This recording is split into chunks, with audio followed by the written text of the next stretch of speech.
अविनाश जी, ये बात आपको अगले चुनाव में कहते तो पता चलता कि विधायक कैसे बनते हैं, लेकिन आप क्या बोले वो बहुत देर हो गई है। और फिर लेकिन अगर बीजेपी ने टिकट काटा 5 साल रुक करके, अब के वो हाथ का निशान लेकर के आ गया। तो एक दफे तो फूल से हाथ को तोड़ रहे थे, अब हाथ से फूल को तोड़ने लग गए। अब ये तो मैं आपसे निवेदन करूंगा कि हम लोग आपके बीच में क्यों हाजिर हैं। आने वाली 25 तारीख को विधानसभा का चुनाव, और उस विधानसभा के चुनाव में हमारे बीच में योगी लक्ष्मण नाथ जी महाराज निर्दलीय उम्मीदवार के रूप में चुनाव लड़ रहे हैं। आप सब लोगों के मन में एक विचार होगा कि इस दफे संत को चुनाव लड़ने की क्या आवश्यकता पड़े। जहां भी आप विराजते होंगे, जहां भी 5-6 आदमी विराजते होंगे, घर में आप लोग बैठ करके बात करते होंगे, तो संत के मन में चुनाव लड़ने की नहीं हुई। पिछली 28 तारीख को लामिया गांव के अंदर पूरे जेतारण विधानसभा क्षेत्र से करीब 20,000 जनमानस वहां पर उपस्थित हुआ और एक धर्म सभा का आयोजन हुआ। और उस धर्म सभा के आयोजन में बहुत सी बातें सामने आई और उन बातों पे विचार मंथन करने के बाद उन सभी उपस्थित जन समुदाय ने बाप जी से निवेदन किया कि बाप जी आपको चुनाव लड़ना चाहिए। उनमें मुख्यतः जो बातें आई वो मैं आप लोगों से निवेदन करना चाहता हूं कि पहली बात आई कि पिछले 30 साल से हम किसी भी व्यक्ति को विधायक बना रहे हैं, वो विधायक अपने परिवार का, अपने समाज का तो ज्यादा ध्यान रखता है, लेकिन बाकी हम लोगों की तरफ उसका कोई ध्यान नहीं रहता। जो लोग आते हैं बड़ी बड़ी बातें करते हैं, विकास की बातें करते हैं, लेकिन विकास वहां का वहां पड़ा है, कोई विकास आगे नहीं सरक रहा है। विकास उनके घरों का हो रहा है, विकास उनकी 7 पीढ़ियों का हो रहा है, उनके परिवारों का हो रहा है, या कोई जिस समाज से व्यक्ति आया उस समाज का हो रहा है। दूसरी बात सामने आई कि आजकल पार्टियों ने एक सिस्टम बना दिया कि जो भी विधानसभा क्षेत्र के अंदर अगर जाति से बड़ी पार्टी होगी उसको ही टिकट देंगे, बाकी किसी जाति के व्यक्ति को टिकट नहीं देंगे। चाहे कांग्रेस पार्टी हो तो यही बात है, चाहे बीजेपी पार्टी हो तो यही बात है। तो मैं आप लोगों से निवेदन करना चाहूंगा कि आज हमारे जेतारण विधानसभा क्षेत्र में 3,07,000 के करीब वोट है और 3,07,000 वोटों में से मुश्किल से 2 या 3 जाति ऐसी है जिसके 20,000 से ऊपर वोट है। बाकी जितनी भी जातियां हैं, किसी के 14 है, किसी के 15 है, किसी के 9 है, किसी के 5 है, किसी के 4 है, किसी के 1000 है, और मान लो किसी के 200 भी है। तो अब ये तो निश्चित हो गया कि जो पीछे की 32 कौमें हैं वो कभी भी जेतारण में न तो विधायक बन सकती, न कभी वो पंचायत समिति का सदस्य बन सकती, न कभी वो जिला परिषद के अंदर टिकट ले सकती, क्योंकि उनके पीछे जाति का जोड़ नहीं। तो ये इस तरह की जो गलत भावना इन नेताओं ने पैदा करके जाति से जातियों को लड़ा दिया आपस के अंदर। मेरे को अच्छी तरह से याद है कि आज के 43 साल पहले जब मैंने सरपंच का चुनाव लड़ा था कुड़की गांव से, उस समय मेरे समाज के 10 वोट पूरे पंचायत में थे और 1200 वोट बगड़ावत समाज गुजरों के थे। उसके बावजूद भी गुजर समाज ने आकर के मुझे सरपंच बनाया और 25 साल तक मैं सरपंच रहा। उस समय 36 ही कौमें एक जाजम पर बैठ करके अपने सुख दुख की बात करती थी, एक दूसरे के दुख दर्द को खुद समझते थे, उसके लिए उसके साथ लगते थे। लेकिन इन नेताओं ने ये जातिवाद का ऐसा जहर घोल दिया कि एक जाति से दूसरी जाति को लड़ा दिया, दूसरी जाति से तीसरी जाति को लड़ा दिया, केवल खुद के स्वार्थ और खुद के वोटों के लिए। हमारे गांव में कोई लड़ाई नहीं, हमारे कोई जमीन की लड़ाई नहीं, कोई माठ की लड़ाई नहीं, कोई किसी का खेत पाड़ नहीं रहा, कोई किसी के ऊपर कब्जा कर नहीं रहा, लेकिन ऐसी लड़ाई डाली है कि पूरे के पूरे क्षेत्र के अंदर एक तरह की अशांति पैदा करती है। इसी तरह ऐसे कानून बना दिए कि भाई और बहन तक को लड़ा दिया इन लोगों ने, कि जो एक पवित्र राखी का रिश्ता था और भाई बहन एक जगह बैठ करके आपस में सुख दुख की बात करते थे, उनको भी जमीन में लपड़ा डाल करके उनको भी लड़ा। मतलब नेताओं ने काम ये किया जो काम अंग्रेजों ने किया कि फूट डालो और राज करो। पहले गांव के अंदर अगर 5 बैठ करके जाजम पे फैसला ले लेते थे कि भाई कालू गांव के अंदर हम 5 समाज के व्यक्तियों ने बैठ करके ये फैसला ले लिया, तो पूरा का पूरा गांव उसको मानता था और उसके ऊपर जाता था। तो उस पंचायती को भी खत्म कर दिया कि ये पंच जितने खत्म नहीं होंगे तो फिर भी हमारी नेतागिरी नहीं चलेगी। तो मतलब हर तरह से हर चीज को नेताओं ने अपने हाथ में लेकर के हमारे गांवों में एक तरह की अशांति पैदा कर, भ्रष्टाचार भतीजावाद पैदा कर दिया, बहन से भाई को लड़ा दिया। तो इन सब बातों के मंथन होने के बाद में अब ये बात सामने आती है कि आज जो 32 कौम की लोग हैं जिनकी छोटा समाज है, अगर उनके साथ में किसी प्रकार की या उनके किसी प्रकार की होती है और वो विधायक के पास जाते हैं, तो विधायक उन छोटी जातियों की चिंता नहीं करते। वो इसलिए नहीं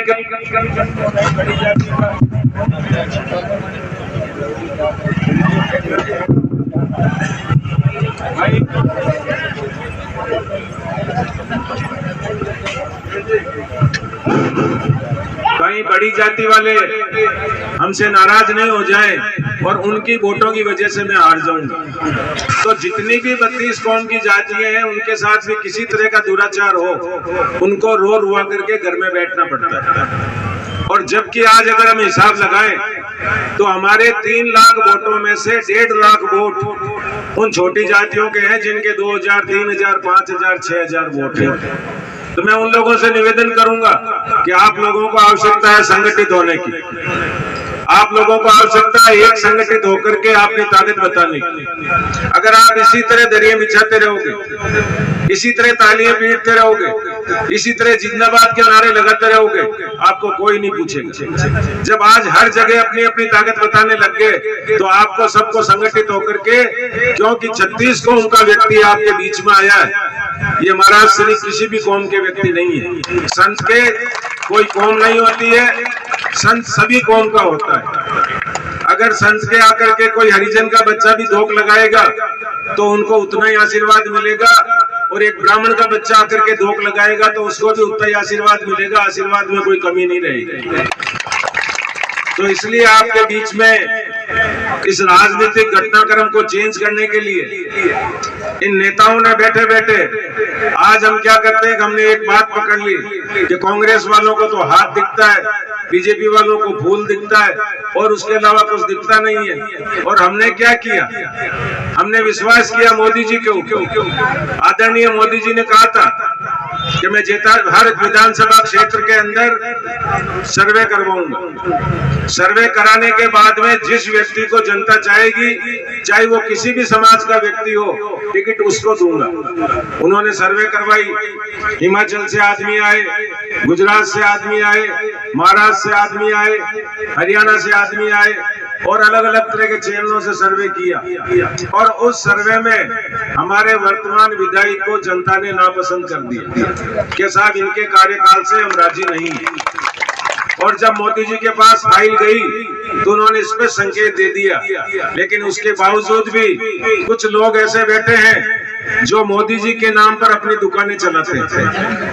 पिछली दफे भी अविनाश जी को उसी हिसाब से टिकट मिला और मेरे ऊपर दबाव डाल करके मेरे को बिठाया गया। इसी दफे उसी हिसाब से अविनाश जी को टिकट मिला और अविनाश जी ने जाकर के व्यवस्था कर दी पाली में और अविनाश जी को टिकट मिल गई।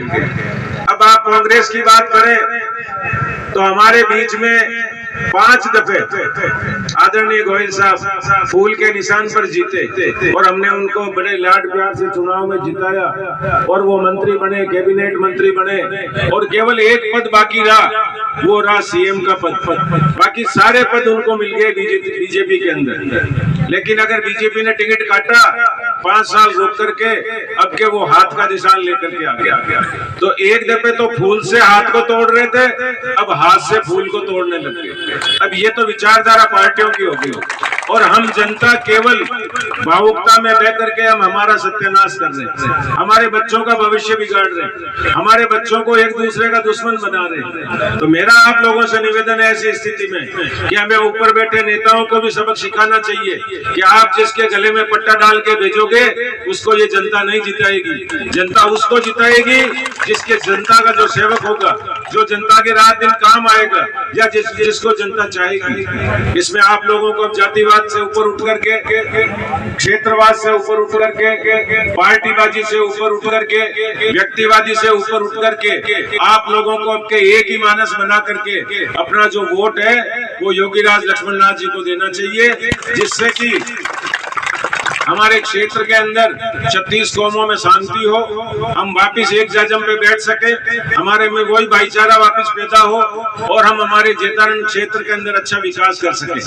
अब अगर योगी की बात करते हैं तो आप देख लीजिए उत्तर प्रदेश के अंदर एक योगी है, उन्होंने पूरे उत्तर प्रदेश का शासन संभाल रखा है और उत्तर प्रदेश के अंदर आज जो पहले हालात इतने खराब थे, आज उत्तर प्रदेश क्या है वो आप लोगों से किसी से छुपा हुआ नहीं है। तो अगर ऐसा भी योगी हमने यहाँ अपने जेतारण में पैदा कर दिया तो मैं आप लोगों से वादा करता हूँ कि आने वाले समय के अंदर ये हमारा जेतारण भी एक स्वर्ग बन जाएगा, इसमें कोई कमी नहीं रहेगी। अब रहा विकास की बात, जब 3 तारीख को जब लक्ष्मणनाथ जी ने फार्म भरा था, करीब 25,000 लोग जेतारण में उपस्थित थे और उस 25,000 के अंदर उन्होंने घोषणा की कि अगर आप लोगों का आशीर्वाद मुझे मिला और अगर मुझे विधायक बनने का मौका मिला तो जो सरकारी फंड आएगा वो तो आपके लगेगा ही, लेकिन मेरे को तो मेरी जो विधायक की तनख्वाह है वो मिलेगी, वो भी मैं आप लोगों पे खर्च कर दूंगा, मुझे वो भी नहीं चाहिए। और मुझे तो 2 जोड़ी ये भगवा वस्त्र चाहिए, ये 2 जोड़ी भगवा वस्त्र तो कोई भी मेरा सेवक मुझे दक्षिणा में दे देगा और उसको मैं पहन लूंगा। तो ऐसा व्यक्ति, ऐसा बिल्कुल आपको अगर निष्कलंक व्यक्ति चाहिए और हमें क्षेत्र का अगर पूरा परिवर्तन करना है तो हमें आपको योगीराज जी को चुनना चाहिए। और मैं आपसे निवेदन करता हूं कि आज हम आज भी आपके पास में 2-2.5 घंटे लेट पहुंचे, उसका कारण एक ही है कि गांव के गांव उलट पड़े हैं योगीराज जी के समर्थन में। कहीं जेसीबीओं से फूल बरसा रहे, कहीं 10-10 जेसीबीओं से फूल बरसा रहे, कहीं 2-2 किलोमीटर बैंड से रेले निकाल रहे हैं और पूरे क्षेत्र के अंदर एक ही लहर चल रही है कि हमें इस दफे जेतारण में परिवर्तन करना है और योगीराज जी को जिताना है। तो कालू की समझदार जनता है, मैं आप लोगों से ज्यादा लंबा बात नहीं करूंगा और यही निवेदन करूंगा कि आप लोग इस दफे हर तरह की स्थिति को छोड़ करके और आप लोगों को योगीराज जी को वोट देना चाहिए। कल अविनाश जी ने कई भाषण दिया और उन्होंने हमको ललकारा। अविनाश जी ने अपने भाषण में कहा कि जो लोग टिकट मांग रहे थे और वो टिकट मांग रहे थे लेकिन उनके पास में कोई सामान नहीं था, और सामान नहीं था इसलिए उन्होंने योगी बाबा को आगे कर दिया। अगर सामान होता तो वो सामने आते। अविनाश जी, ये बात आपको अगले चुनाव में कहते तो पता चलता कि विधायक कैसे बनते हैं, लेकिन आप क्या बोले वो बहुत देर हो गई है। और फिर भी सामान है या नहीं है वो 3 तारीख को पता चलेगा, आज बहुत जल्दी है। मैं यही बात आप लोगों से निवेदन कर रहा हूँ कि आप लोगों को शांति बना के रखना है। हमारे को कोई उकसाने की कोशिश करेंगे, हमारे कार्यकर्ताओं को भड़काने की कोशिश करेंगे, आप लोग शांति से सोशल मीडिया पे हर तरह संयम बरतते हुए, हमारा एक ही ध्येय होना चाहिए कि हमारा जो वोट है वो वोट हमारे रोलर के निशान पर 25 तारीख को योगी राज जी के उसमें लगना चाहिए। आपने जो मान सम्मान दिया, बड़ी शांति से सुना, उसके लिए आप लोगों को बहुत बहुत धन्यवाद। विशेषकर माताओं और बहनों से कहूंगा कि आज तक आप अपने आदमियों की मानती आई है। इन्होंने कहा जहां आपने वोट दिया है, लेकिन अब के आपको उल्टा करना है। आपको कहना है धर्म का काम है, और अब के हम कहें जहां आप लोग वोट डालो, ये आप लोगों को करना है। इसी के साथ जय हिंद, जय भारत।